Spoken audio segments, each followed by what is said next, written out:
I grew up a couple of blocks from this location of the rezoning application, and I'm intimately familiar with the neighborhood.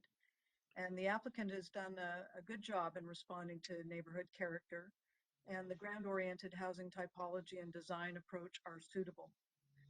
Moreover, it appears that staff and the applicant have done a good job with consultation.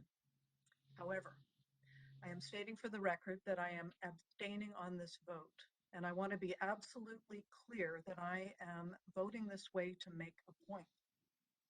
Under the Vancouver Charter, an abstention counts as a vote in favor. So to the applicant, this is a vote in favor.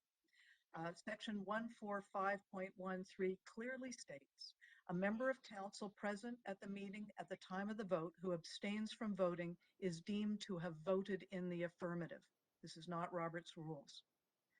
According to the city solicitor, and I quote, the Vancouver Charter clearly recognizes abstention and indicates that abstention is an option available to councillors.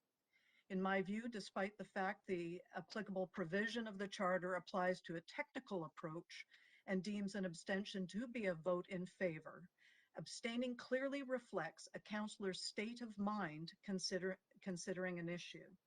Casting a vote in support of a course of action reflects a different intent or state of mind than does abstaining from voting either for or against a course of action.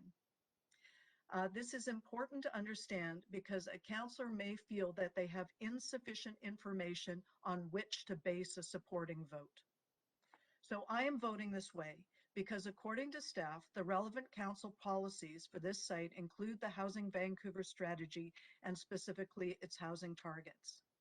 You may recall that in May 2020, Council approved a motion called Recalibrating the Housing Vancouver Strategy Post-COVID-19, which directed staff to provide a list of data which 2 years later has not been provided yet. Based on my question to staff just earlier, I did also review the Enabling Policy Affordable Housing Choices Interim Rezoning Policy, last amended 2018, and it states these changes are intended to be an interim measure to better meet the new Housing Vancouver targets. Thus, this precedent is also unsupportable. And this to me means that every decision that we've been making based on potentially flawed policy is problematic. In closing, more than 2 years later, Council continues to make decisions based on aspiration rather than evidence. And in computer science term, garbage in, garbage out is a concept that flawed or nonsense input data produces nonsense output. And such is the case with the Housing Vancouver strategy. And I cannot in good conscience vote in favor of rezoning applications based on fundamentally flawed policy. And that is why I abstain, not because fear of voting. This is not Robert's rules. This is the Vancouver Charter. And I'm sorry I had to go on the record at such length, but I'm still within my time. And I just wanted to be absolutely clear on that to discourage any further misrepresentation. So thank you. I just wanted to come back on, and after listening to this, I want to note that I am not voting against this application. I never said I was voting against it. That is a misrepresentation. If it had been a strata condo, I would have voted against it because of its inflationary impact on the land. I complimented the applicant, but I criticized the underlying policy. And as I explained at length, an abstention counts as if it were a vote in favor. So I just had to come back on and restate that because I'm not voting against it. And, you know, on the face of the application, it has merit, but the policy is what is wrong. And I have complete rights under the charter to state this as an abstention. So to be clear. Thank you, Councillor Hardwick. Councillor Cllr. Yes, thanks so much, Chair.